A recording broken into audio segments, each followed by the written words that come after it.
closer. So, what do I want to say? I don't know what I'm going to say, so I'm quite looking forward to hearing it myself. I had a number of things in mind to say, and then Crystal, when I said them all, well, not all, but what you didn't say, Rod said. But first thing I want to say is, what a fantastic job Crystal's done today. So she stepped into this a week ago, and the whole thing was dumped in her lap, and she put the entire thing together. Pardon? I did it for Graham. You did it for Grant, okay, but we appreciate what you did because we enjoyed it. So thank you very much. The contribution I made pales into insignificance, but me and Rod took it on ourselves to organise today. And that was pretty simple. It was a matter of phoning up the pub and saying, what can you do, please? It was all fine. I thought we were going to be indoors, but then the landlady said, I'd rather you guys were outside because I might get complaints from people inside about a group of people getting close together. And it, quite funny the way everybody wore masks at the service and separated and came in and got together immediately. So I'm going to just give you a ramble through history. Some of it you'll know, some you won't know. Some people will know things I don't know. And if that's the case, would you please put your hand up and we'll just chip in and make a contribution? Because it just seems to me this is a time maybe to just, perhaps for the last time, get this group together and just know where our families came from. And I'm going to jump over the bits that Crystal and Rod have done. But Sophie, my granddaughter over here, she's filming all of this, and we'll take it ourselves that if you want, you can go online and get a copy of it for posterity. So for me, and I might lose the plot here, I feel a bit like Ronnie Corbett sitting in the chair at the end where he sets out to give you one story and then thinks of another one. You think, wherever's this going? And then the last week he says, oh yes, I remember what I was talking about. And I was explaining that to somebody once, and he said, did you know that that's a hypnosis technique? That you can hypnotise someone if you give them enough different concepts to be thinking about, and they finally fall into a trance. So if anybody keels over, I'll know what I've done. So the story for me starts in 1799 with a lady called Bathsheba, and she must have married a Collins because she then produced a George Collins, and George Collins was a publican. And one of the pubs he owned was the Half Moon in Hildenborough, near Tunbridge, where my grandfather Harry was born. And he and Louise Taylor, his wife, had 5 children. And George Jr. was the eldest, and he went on to become the policeman on the Isle of Sheppey. And he also played cricket for Kent and then for England. So we have some accomplished sportsmen in our background. And there was then Florence, Aunt Flo, whom I met once, and there was then Aunt Lou, who married Arthur Miller, and they lived in St Leonard's, and Rod and I used to get taken there, and we had to go upstairs and meet the 2 old aunties. Sue was one of them, and I can't think of the other name, Rod. Okay. We used to get slobbered over quite a bit. And they had a budgerigar called Cocky Miller, and I thought this budgerigar was really long-lived, but apparently every time one died they got another one and replaced it with Cocky Miller. And they got a half-crown, we got half-crown shoved into our hands and told on no account tell our parents that we were being given money. And there was then Harry, who is our grandfather and our father's father, and he was born approximately 1880, maybe 1885. And there was then Rose, the youngest member of the family, born in 1900. In fact, on the 15th of March, 1900. And at some point, George Sr. died, leaving his wife Louise to run the Freemasons' Arms that they bought in Paddock Wood. And the Freemasons' Arms had a shop attached to it, the village shop, and it also had a small holding. And Harry, the only son of the family who's still there, had the job of milking the cow every day. And he had an old bike, and he would pedal down to the paddock where the cow was, and he'd get hold of the cow's tail, and the cow would tow him on his bike back to the shop where he would milk the cow and then return it to the paddock. And then his father died suddenly, so he left school at the age of 11 to help his mum run the shop. And he then discovered that not being able to read or write was a problem, because he was delivering milk all around the village, but he didn't know how to write out the bills and he didn't know how to add up what people owed. So he went back to his schoolmaster and he said, if I pay you, would you teach me to read and write? And his schoolmaster said, Harry, he said, I'll do it for free, which he did. And from that point on, Harry was able to become a businessman. So by the time he'd hit 20, he was really running the whole show. And his sister Rose came along in 1900. I'm not absolutely sure of how old people were and what exactly the dates were. I remember that. And their mother Louise died, leaving Harry and Rose with the business. At which point Harry married Nellie Moore. And her father was the sewage works manager in Tunbridge Wells. And when I made this discovery about 20 years ago and told my mum, she drew herself up to 5'2" and said, why am I not a bit surprised? And for those of you who knew Mum, I guess you could just hear her saying that. So Harry married Nellie, sounds a bit like a film, doesn't it? And Rose came along and the three of them pooled their assets and they bought Lindridge Farm in Lamberhurst, which actually today is Lamberhurst Vineyard. So if you've ever drunk Lamberhurst wine, it actually comes from one of your ancestors' farms. And my father came along as a complete surprise, because I think Nellie was in her 40s and Harry was in his late 30s, and they thought they couldn't have children. And then suddenly my father popped up and he went to the village school in Lamberhurst and was the only child ever to pass the 11 plus. At which point Harry, his father, said, well, I'm not having any of that rubbish, because he can come on the land like I did, age 11. And the only time that Nellie ever stood up to Harry was to say, if he doesn't go to grammar school, I am leaving and taking him with me. And the old boy was so shocked that he just agreed to it. So my dad went on to the Skinner School in Tunbridge Wells, and if Simon is here, he would tell you that's where he went as well. Although, unlike my father, not the best student they ever had. And I would probably say more than that if the bugger was here at the moment. Anyway, he's on holiday in Greece, so he's, I guess, slightly forgiven. So my father did very well at school. He matriculated, which is what we now call A-levels, with good grades, sat the civil service exam and came 33rd out of 4,000, and went on what today is the fast track into Inland Revenue, or HMRC. And he was training to be a tax inspector when the war broke out, and he went down to the recruiting office and signed up as a private in the Royal West Kent Regiment. And he was no sooner in the army than they thought, well, actually, we've got somebody a bit different here, we'll put you up for officer training. And quite quickly he became a second lieutenant and then a lieutenant. And around about the time he became a lieutenant or captain, his detachment was posted to Hawick, and you've already heard the story today of how he met Mother, and she would have looked like that at that time. So, wholly surprising, she was the centre of male attention. So, I think her father, John Lorry, never approved of Dad, because he was never allowed to stay at the house. He was English. Good on him. If I can just pause the story here, and I'm going to need Noreen's help on this, because she knows more lorry history than I do, but Noreen, I can start it in November 1899, when Sarah Duncan was born.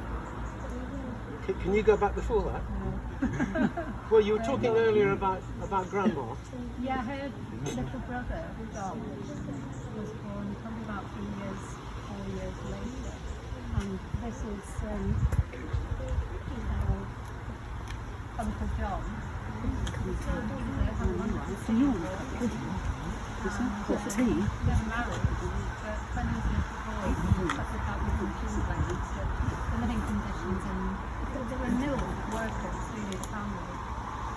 And my grandma, Sarah, used to wrap his trembling feet within her night gowns for age, wanted to be with him, not with her husband or her husband's family, in the other cemetery. So he was very sadly missed. But that was Grandma Duncan, Sarah Duncan, her brother.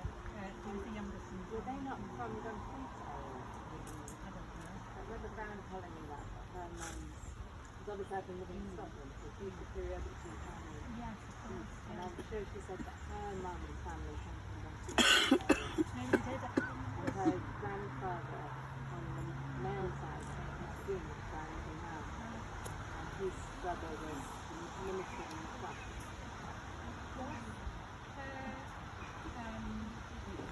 Where's the Thompson? Don't know. Alice Thompson, then from Carlisle. Yeah. Yeah, I thought that was Grandma's mother. It was Grandma Duncan, yeah. Granny Duncan, so Sarah's mother, and Granny Laurie from Hoyt's mother. And both the grannies lived in Hoyt and ended up living with my Sarah and John. And Granny Lolly was rather had an unusual, I don't want to say this in a horrible way, but she was quite naughty and she had rather an earthy sense of humour. Okay. And Auntie Dorothy didn't really approve of her. But my mum thought it was rather hilarious because she said such rude things, which the rest of the family rather raised an eyebrow about. And anyway, that's Granny Lolly. And she used to buy them all 2 Mars bars each. That's Auntie Dorothy, my mum, and herself. And we'd all walk up to St Mary's Loft. And they had, I mean, the wealth of 2 Mars bars each. You know, it was such a treat. And she used to say she was going to throw herself into the loft because she was so unhappy. And they were only little girls and they were trying to frocks and writing Bibles, but half thinking, won't it be funny to see her in the, if she does do it, you know, I hope she doesn't, but if she does, to see her floating in the loft, and we have to save her in the middle. So it's a bit of an indication of how unhappy she is. And Granny Duncan was more refined and more quiet. That's Grandma's mum. She's the one that used to speak the old Scots. Yes, exactly. So yeah, that's, Oh, well, thank you for that. Thank you. Your turn. Stuff that I didn't know. Good Rod. So, to pick up the other side of it, Do you so want that's Sarah Duncan, born in 1899. Ultimately married John Lorry, who was born in 1900. And in... Come in. And Potato salad. no, not really.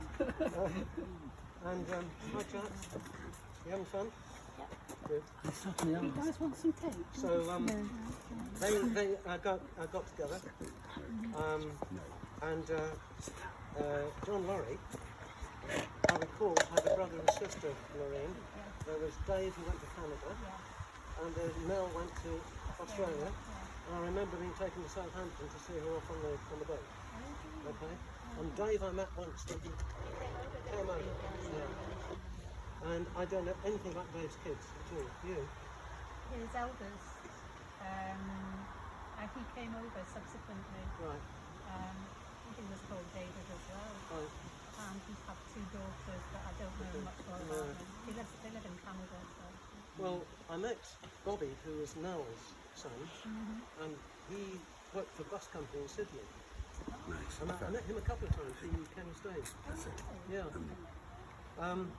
So then John Lorry grew up. Sorry, you Became felt a knitwear engineer.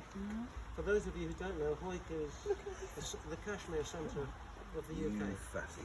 So if anyone's wearing any cashmere products today, the chance is pretty strongly that some or all part of that garment came from Hoyt or from the machine made in Hoyt. So Grandpa Lorry, John Lorry, he was chief engineer at Pringles, was he not?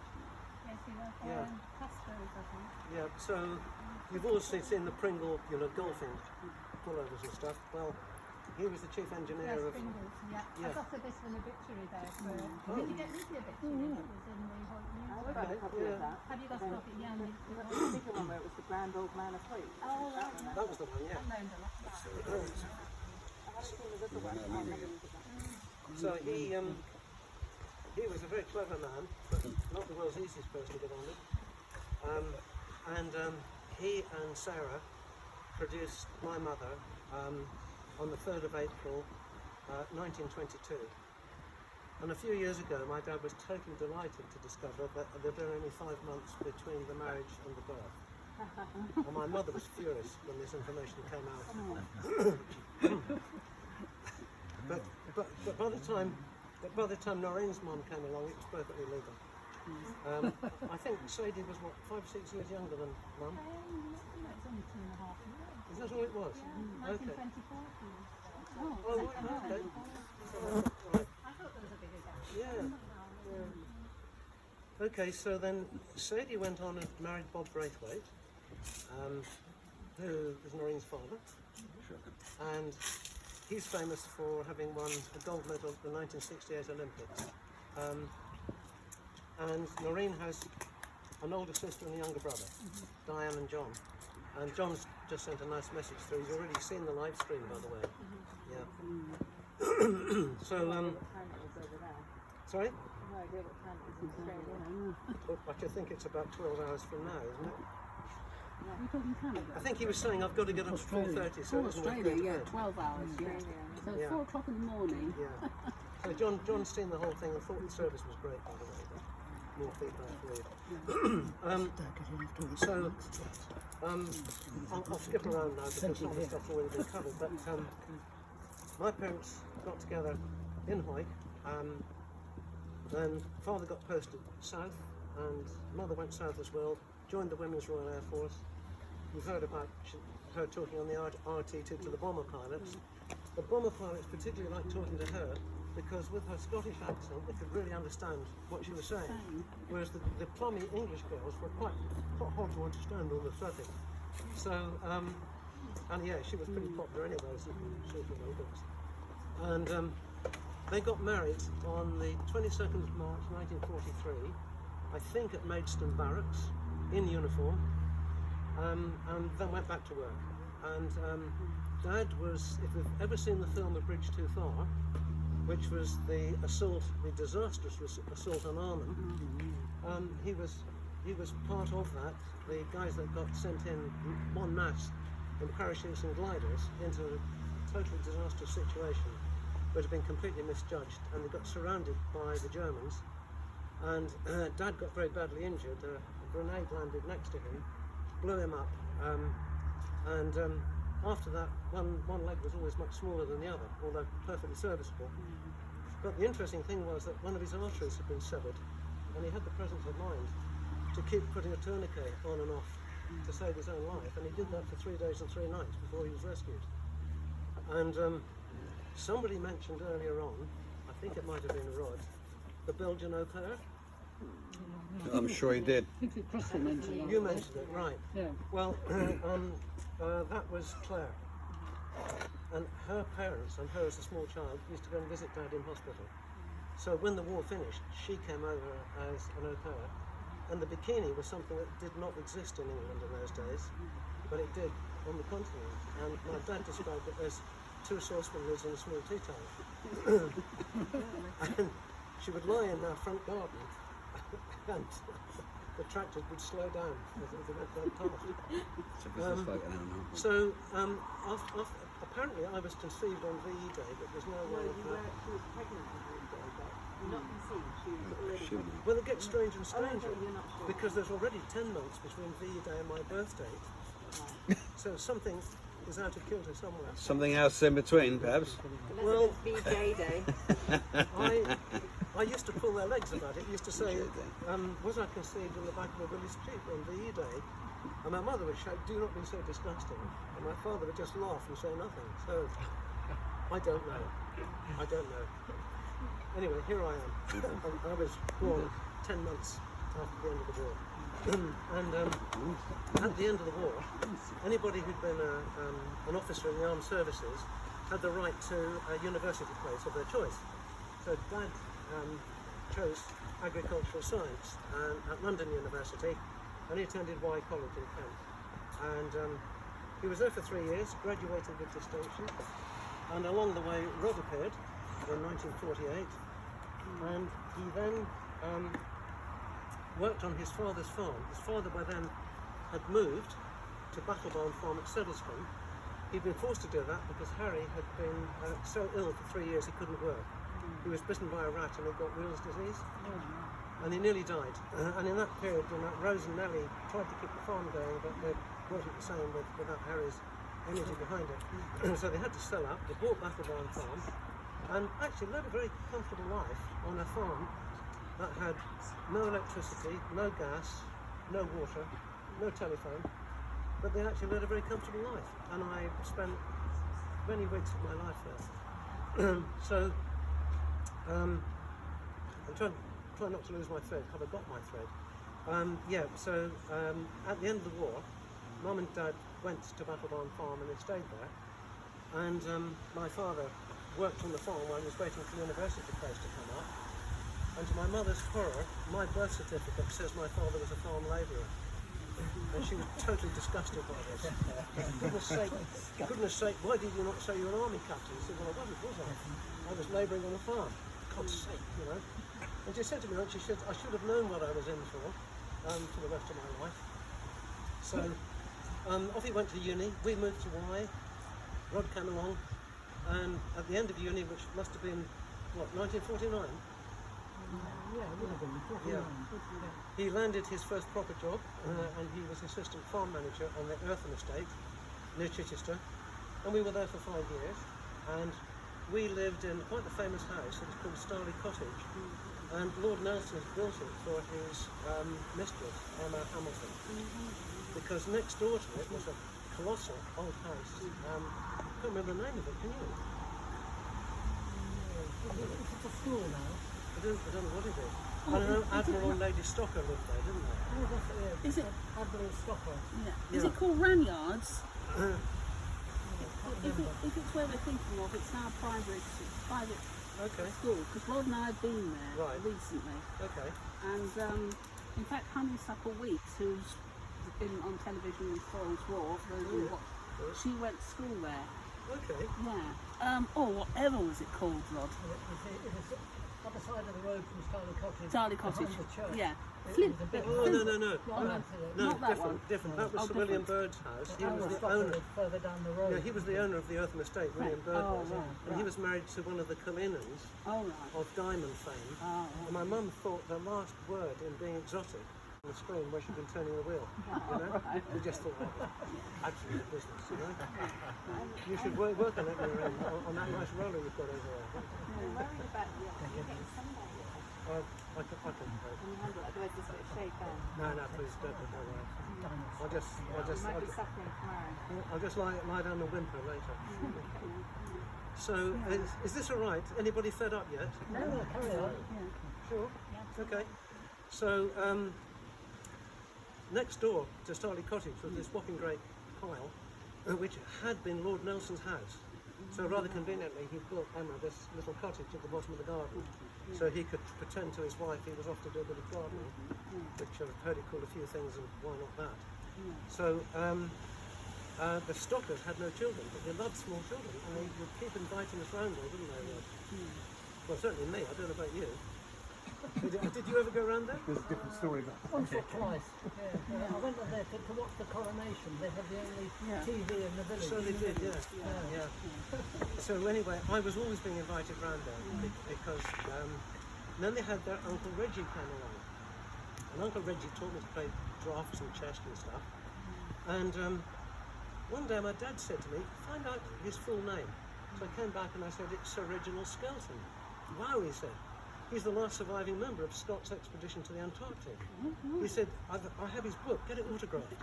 So I took it, not knowing what the hell this was all about. And he said, "Oh yes, I'd be delighted," and he autographed it. So I have met the last surviving member of Scott's expedition to the Antarctic, and somewhere in the loft Somewhere is the book. That Mantry Crescent is the book, and I really would like to have it. I'm still working on that one. If we find it, we'll keep it. You know, Yeah. we'll look after it. I'm sorry, I would Give just it love to to you, have it. whatever. But I haven't seen it for 70 no, years. Still okay. remember Right. it. If we'll find it, we'll auction it. We'll take it to flog it, Rod. We'll take it to flog it. So then anyway, here we are in Eartham, and Dad got to a point where he thought, I think I want to run a farm myself, not be the assistant manager. Not before my mum decided to show some definite skills at being a mentor to upset wives in the village. Because the manager's wife was a bit remote, but Mum was more approachable, and it was not unusual for a tearful woman to arrive at our door, sobbing to see my mum, and they would go into the sitting room with us trying to listen to the door, and it would be trouble with the husband, trouble with the boyfriend, and Mum would always give them jolly good advice, which she loved doing, and then afterwards she'd come and tell us about it, and she'd imitate their accents, which she could do brilliantly well. Oh, right. So anyway, we moved. I've got to. I mean, it's talking to Rod earlier. If we get going on anecdotes, we can be here all day. So Dad then got his first full manager's job, and we went to a farm near Salisbury, but he only stayed there for 18 months because he just did not like the people who owned the farm. And at that point, probably the first creative or artistic thing I saw my mother do was a couple of kids fighting over there. They're really interested in what I'm saying. Rutting, dear. Like rotting, yeah. Get some plastic antlers for them. So Mum. So Mum suddenly produced, not from her own issue, but she suddenly produced 2 Siamese cats. And one was called Sarah, one was called Sasha. And that kind of changed our lives. That was the first sort of exotic thing I think that had happened in our lives. And Grandfather Harry used to come down and stay, and he always thought these cats were called Siamese cats. The Siamese is actually the name of a car polish. But anyway, poor old chap never actually cracked the difference. So my dad then landed his next job in Henley-on-Thames, where he was managing 2 farms, and I remember that was quite a happy period. I would say they continued, the parents sort of continued in sort of classic roles with Dad in charge and bringing up me and Rod with an iron fist. And somewhere along the line, John was born in 1955, and I can't remember where we were at the time. Can you? We were at Eartham. At Eartham? Yeah, he was born at Rustington. Oh, right. And shortly after, then we moved to Tenantry. We did, yeah. Okay, thank you. So, we then had this period of 5 years at Henley, and that was sort of quite a critical moment in Rod and I's lives because the 11 plus was looming. And I think we both failed it, didn't we? Yeah, we both failed it. And Dad was outraged, and he went and knocked on the door at the education department in Aylesbury and said these boys deserve a second chance. And he then, I was like a couple years older than Rod, who might have escaped this horror, but I was every night coached for 2 hours on how to pass the 11 plus exam. With Mum saying, for God's sake, can you not leave that child alone, you know? So I scraped through the grammar school and Rod escaped. And that's not happy there. There became a moment, a seminal moment for Dad, which also proved to be one for Mum. Because the owner of the farms, these 2 farms, was a chap called John Waddington, a very wealthy building contractor. And he arrived at the farm one day, Yorkshireman, and he says, I want a word with you, Douglas. He said, that's caused me a right fucking problem. And my dad goes, oh really? Yeah, he says, look at my tax bill. And we looked at it, and there was quite a large amount of tax that John had got to pay. He says, I bought these fucking farms for a tax loss. What have you done? And Dad was so upset. He said, that's it. I'm out of farm management. I want a proper job. So he applied to Unilever, and they hired him as the pig nutrition expert for East Anglia. Yeah, he was a regional pig advisor covering about 4 counties. Something like. Yeah. And suddenly, he got a company car. He was wearing a suit to work. We'd moved to suburbia. We bought our first house. And I said it was seminal to him because it changed his career and outlook completely. But for Mum, she absolutely blossomed. It absolutely took all the brakes off her because she was in suburbia, she was in touch with sophistication, the theatre, the cinema, smart people, you know, good neighbours, clubs to join and stuff, and she just took off and never looked back. So the woman you were describing during your eulogy really arose from that moment. And what are you laughing about? She was a different woman from that point. She was. She was. She just never looked back. She'd been a farmer's wife up to that point. You know, sort of cooking and cleaning and gardening and kicking up a huge fuss about having to cook for the shooting parties that the boss kept bringing down, because she did think that was beneath her. So she was very pleased to be out of all that, and so she took off in social life in Cambridge. And that's a good noisy report. Can I interject a story? Yeah, go on. But it just reminded me when you were saying about sort of fitting her a bit more, her kind of blossoming in that. And I don't know if this is one of these sort of, what do we call it, like urban myths, but you know, Gran was the sort of person that it seemed like she would walk around the college, the Cambridge colleges, and she would say she was the professor's wife. And she would get access everywhere. You know, she just felt so at home in that world. I think that's sort of what you're saying, isn't it? And she was very learned and so on, and it did kind of fit her, but she wasn't a professor's wife. No. But somehow she would just have the air of it, and so she would go around wherever she wanted. She could pass muster on whatever she chose. And I remember when she got her first job doing that English teaching as a foreign language, I phoned up one day and I said, I'm coming through Cambridge next week, Mum, do you want lunch? Yeah, she said.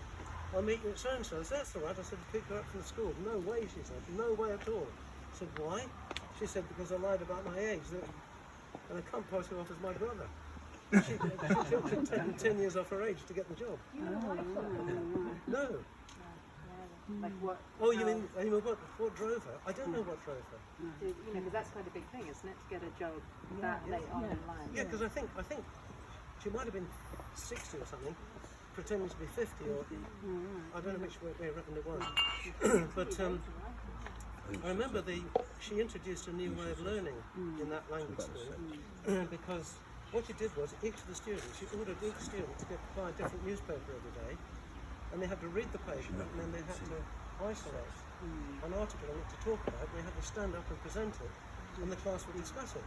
And that was so successful that the school introduced it as a way of doing things.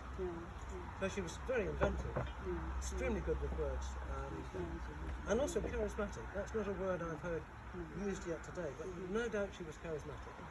She could influence an entire room.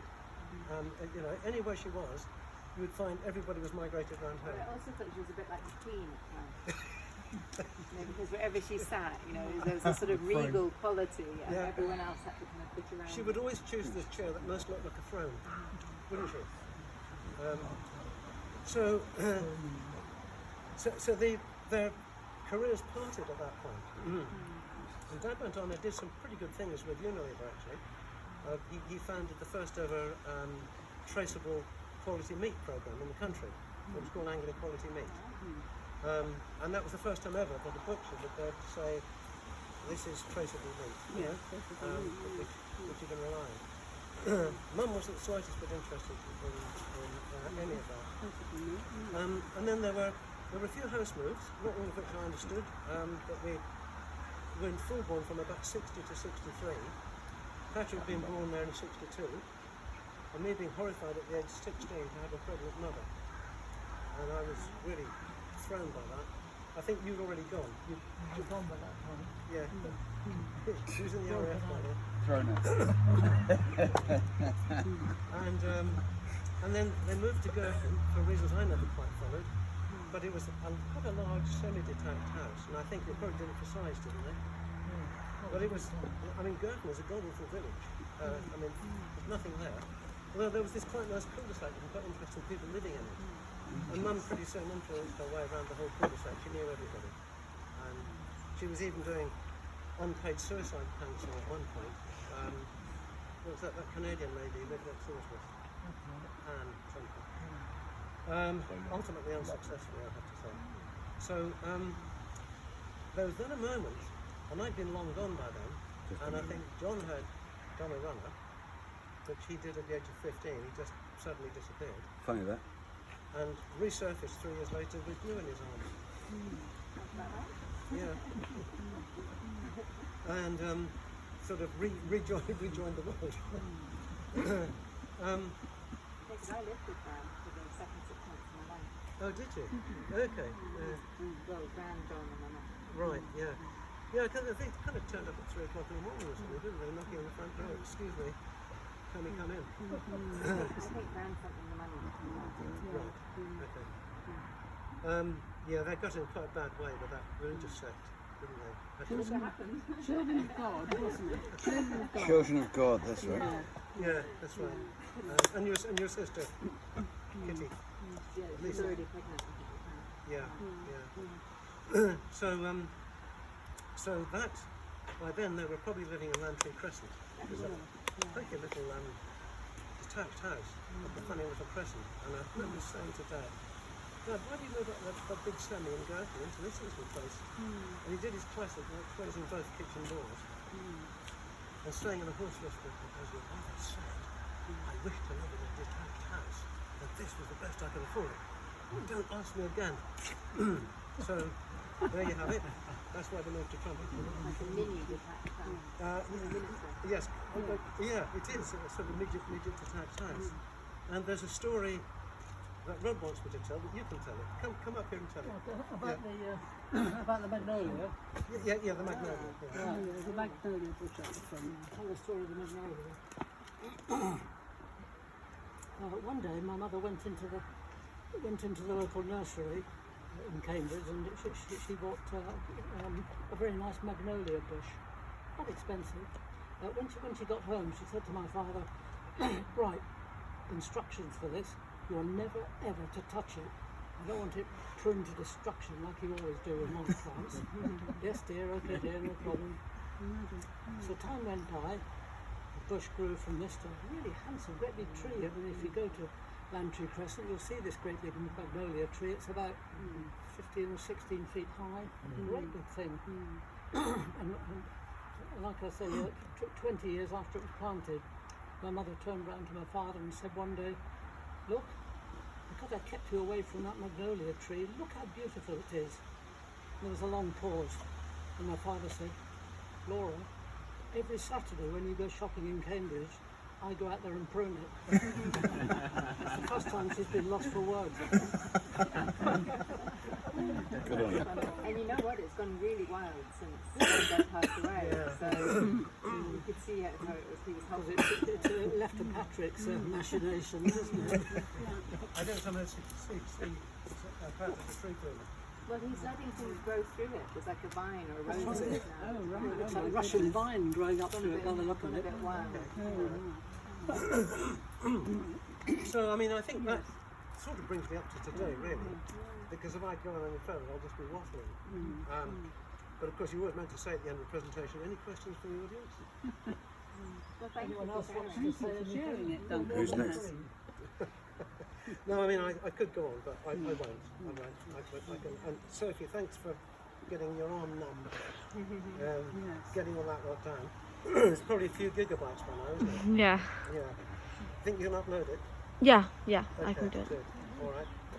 Well, for anyone who wants it, it will be made available. So, thank you for listening. Don't applaud, please. Don't feel. No.